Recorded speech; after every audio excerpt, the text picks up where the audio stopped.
والإسلام ديني ومحمدا رسول الله ويقين. اللہ پاک جل شانہ نے آپ علیہ الصلاۃ والسلام کو جو مقام عطا فرمایا ہے اور جو مرتبہ عطا فرمایا ہے اسے ہم الفاظوں میں بیان نہیں کر سکتے. اور اصول اور قاعدہ یہ ہے کہ جب کسی چیز کے چاہنے والے ہوتے ہیں اور کسی کو پسند کرنے والے ہوتے ہیں تو دشمنی کرنے والے بھی ہوتے ہیں اور نفرت کرنے والے بھی ہوتے ہیں. میرا مقصد یہ ہے کہ آپ علیہ الصلاۃ والسلام کے چاہنے والے بھی بہت سارے ہیں اور آپ علیہ الصلاۃ والسلام سے توبہ نعوذ باللہ نفرت کرنے والے بھی لوگ ہیں. تو آپ علیہ الصلاۃ والسلام کی شان میں گستاخی کوئی بھی شخص کرے، لہذا اسے کیا سزا ملنی چاہیے؟ اس کی سزا شریعت نے طے کر دی ہے کہ جو آپ علیہ الصلاۃ والسلام کی شان میں گستاخی کرے گا وہ واجب القتل ہے.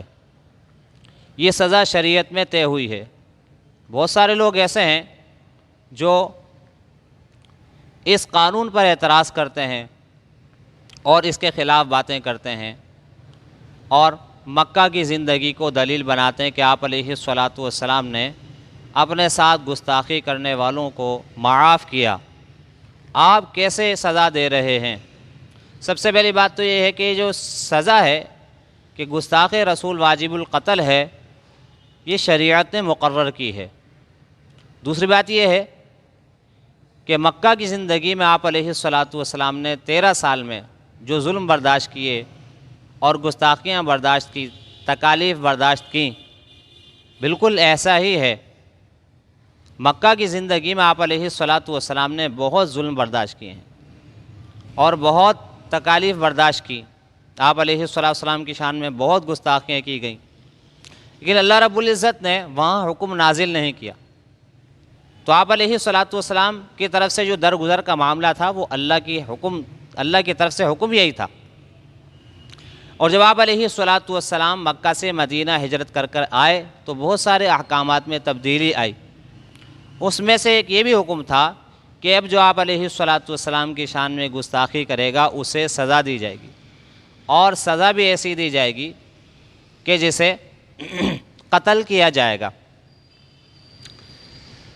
اس کا عملی نمونہ فتح مکہ کے موقع پر ہمارے سامنے موجود ہے کہ جب مکہ فتح ہوا سن 8 ہجری میں تو آپ علیہ الصلاۃ والسلام نے صحابہ رضی اللہ تعالی عنہم اجمعین کو 15 افراد کی لسٹ دی.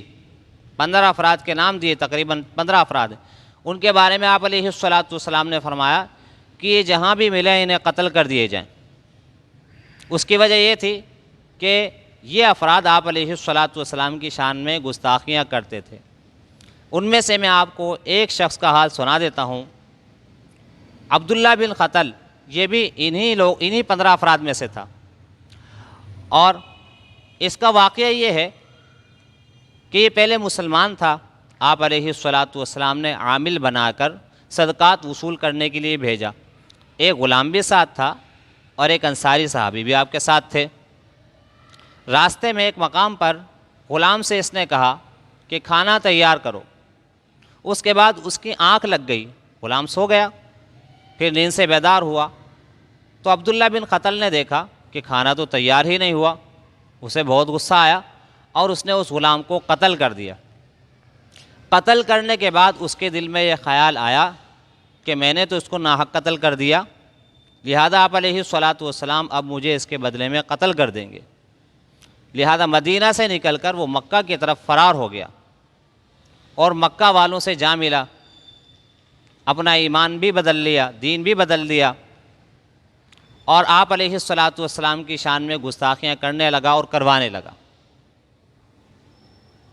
تو یہ تینوں کام اس نے کیے کہ قتل ناحق بھی کیا، نمبر 2 مرتد بھی ہو گیا، نمبر 3 آپ علیہ السلام کی شان میں گستاخیاں کرتا بھی تھا اور کرواتا بھی تھا. تو ان 15 افراد میں اس عبداللہ بن قتل کا بھی نام تھا. تو صحابہ رضی اللہ تعالی عنہ اجمعین کو جب یہ نظر آیا تو صحابہ کو دیکھ کر یہ سمجھ گیا اور بیت اللہ میں داخل ہوا، غلاف کعبہ سے جا کر لپٹ گیا۔ صحابہ رضی اللہ تعالیٰ عنہ اجمعین نے جب یہ منظر دیکھا تو رک گئے، کیونکہ بیت اللہ ہے، اللہ کا گھر ہے، یہاں پر پتہ نہیں قتل کرنا ہمارے لیے جائز ہے یا نہیں، اس طرح کے فعل کا ارتکاب کرنا پتہ نہیں ہمارے لیے جائز ہے یا نہیں۔ تو آپ علیہ الصلاۃ والسلام کو پیغام بھجوایا کہ یا رسول اللہ، عبداللہ بن قتل تو بیت اللہ میں گھس گیا اور غلاف کعبہ سے چمٹ گیا۔ تو آپ علیہ الصلاۃ والسلام نے فرمایا اسے وہیں قتل کر دو۔ تو روایات میں آتا ہے کہ دو صحابی نے عبداللہ بن قتل کو مقام ابراہیم اور حجر اسود کے درمیان قتل کیا، اس کی گردن کاٹی۔ تو اس واقعے سے ہمیں پتہ چلتا ہے کہ گستاخ رسول کی کیا سزا ہے۔ اب آپ اس سے اندازہ کر لیں کہ غلاف کعبہ سے چمٹنا اور بیت اللہ میں داخل ہونا، اس کے باوجود آپ علیہ الصلاۃ والسلام کا یہ فرمانا کہ اسے وہیں قتل کرو، اس سے آپ اس سنگین جرم کا اندازہ کر سکتے ہیں کہ یہ کتنا بڑا جرم ہے کہ آپ علیہ الصلاۃ والسلام نے بیت اللہ شریف کا بھی لحاظ نہیں کیا۔ آپ نے فرمایا کہ اسے وہیں قتل کرو، اور صحابہ نے بھی آپ علیہ الصلاۃ والسلام کے حکم کی ایسی تعمیل کی کہ عبداللہ بن قتل کو وہیں قتل کیا، بیت اللہ کا بھی لحاظ نہیں رکھا، کیونکہ اللہ کا حکم یہی تھا۔ اب ہمارے ذہنوں میں یہ بات آئے گی صحابہ نے یہ کام بیت اللہ میں کیا تو اللہ کے رسول کے حکم سے کیا، اور اللہ کے رسول نے جو حکم دیا وہ اللہ کا حکم تھا، تو یہ کام اللہ کے حکم سے ہوا۔ تو اگر کوئی شخص گستاخی کرنے کے بعد مسجد میں داخل ہو جاتا ہے تو اس بات کو مد نظر نہیں رکھا جائے گا کہ یہ مسجد میں داخل ہو گیا، بلکہ اس کے جرم کو سامنے رکھ کر اسے سزا دی جائے گی۔ اس واقعے سے ہمیں یہی اندازہ ہوتا ہے۔ اب محترم اور عزیز ساتھیوں، اس واقعے کے عرض کرنے کا مقصد یہ ہے، اور اس عنوان اور اس مضمون کو بیان کرنے کا مقصد یہ ہے کہ ہمارا جو ملک ہے جب سے آزاد ہوا ہے، جب سے لے کر اب تک، ورنہ کم از کم جب سے ہم نے ہوش سنبھالا ہے، جب سے لے کر اب تک آپ علیہ الصلاۃ والسلام کی شان میں کتنی گستاخیاں ہوئیں، اسی طریقے سے صحابہ رضی اللہ تعالیٰ عنہ اجمعین کی شان میں کتنی گستاخیاں ہوئیں، اسی طریقے سے اسلامی نظریات پر حملے ہوئے، شعائر اسلام پر حملے ہوئے اور اسلامی نظریے کا انکار کیا گیا۔ یہ سب کچھ ہم ایک عرصے سے دیکھتے ہوئے آ رہے ہیں، اور گورنمنٹ کی طرف سے، حکومت کی طرف سے اس کی کوئی روک تھام نہیں کی گئی۔ بظاہر تھوڑا بہت عملی اقدام ہوا، لیکن وہ ایسا نہیں تھا کہ جیسا ہونا چاہیے تھا، جس کی وجہ سے یہ گستاخیاں ختم ہو جاتی۔ آپ علیہ السلام کی شان میں گستاخیاں، یا صحابہ رضی اللہ تعالیٰ عنہم اجمعین کی شان میں گستاخیاں، یا اسلامی نظریات پر حملے، یا شاعر اسلام کا انکار کرنا، اس انداز اور اس ترتیب سے نہیں تھا، اس قوت کے ساتھ نہیں تھا۔ بظاہر تھوڑا بہت مسلمانوں کو خاموش کرانے کے لیے کچھ نہ کچھ کر دیا جاتا اور کچھ نہ کچھ کارروائی کی جاتی، لیکن وہ ایسی نہیں تھی جیسے کہ ہونی چاہیے تھی۔ تو جب سے لے کر اب تک ہم یہی دیکھ رہے ہیں کہ یہ سارے کام ہو رہے ہیں، اور اگر اس کے برخلاف اگر کوئی مسلمان اس کے ضمن میں، اس کے دفاع میں کھڑا ہوتا ہے اور وہ کوئی عملی اقدام کرتا ہے، اسے فوراً گرفتار بھی کر لیا جاتا ہے اور اسے سزا بھی دی جاتی ہے۔ یہ دونوں کام ہو جاتے ہیں۔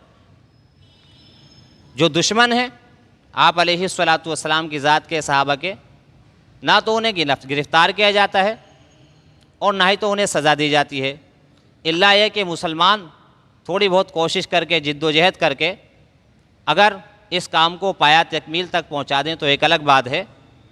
ویسے اگر ان کی یہ کوشش نہ ہو، یہ جد و جہد نہ ہو، تو اس کی کوئی روک تھام نظر نہیں آتی گورنمنٹ کی طرف سے، اور یہ اب تک ہو رہا ہے۔ اور موجودہ ایام میں جو صورتحال ہے ناموس رسالت کے حوالے سے، مثال کے طور پر فرانس کی طرف سے جو گستاخیاں ہوئیں، اس کا تقاضا یہ تھا کہ اس کے سفیر کو جلا وطن کر دیا جاتا۔ یہ ہمارے ایمان کا تقاضا تھا، لیکن اب تک ایسا نہیں ہوا۔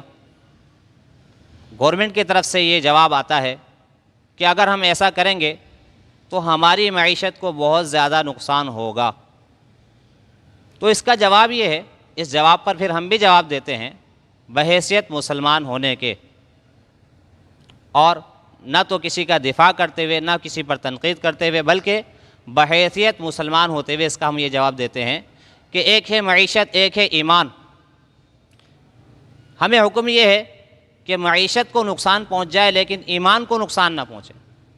دوسری بات یہ ہے کہ اگر آپ کو معیشت کی اتنی ہی فکر ہے تو گزشتہ سال میں ملک پاکستان میں ایسے ایسے کام ہوئے کہ جس کو دیکھ کر ایسا اندازہ لگتا ہے کہ باقاعدہ پلاننگ کے تحت ملک کی معیشت کو نقصان پہنچایا جا رہا ہے۔ اس کی مثال بالکل نقد موجود ہے۔ ایسے ایسے کام ہوئے، مارکیٹیں گرا دی گئی، دکانیں توڑ دی گئی، علاقے توڑ دیے گئے، یہ سارے کام ہوئے۔ اور کس بنیاد پر ہوئے؟ ملک کی ترقی کی بنیاد پر۔ حالانکہ اس کا نتیجہ یہ تھا کہ بہت سارے لوگ بے روزگار ہوئے۔ صرف بے روزگار نہیں ہوئے، حتیٰ کہ بہت سارے لوگوں نے خودکشیاں کر لیں، اور خودکشی کرنا حرام ہے، یہاں تک نوبت آئی۔ تو اگر آپ کو معیشت کی اتنی ہی فکر ہوتی تو یہ سارے کام ماضی میں کیوں ہوتے؟ حقیقت یہ نہیں ہے کہ معیشت کو نقصان پہنچ جائے گا، حقیقت یہ ہے کہ آپ نے ان کی غلامی کرنی ہے۔ آپ ان کے غلام ہیں اور آپ ان کی غلامی کریں گے۔ تو جو غلام ہوتا ہے وہ غلامی ہی کرتا ہے۔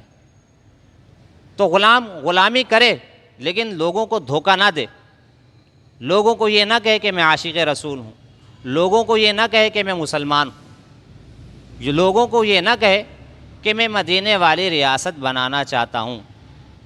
اگر آپ نے سارے کام کرنے ہیں تو کھلم کھلا کریں، اور کھلم کھلا کہے لوگوں سے کہ بھئی یہ میں نے کام کرنے۔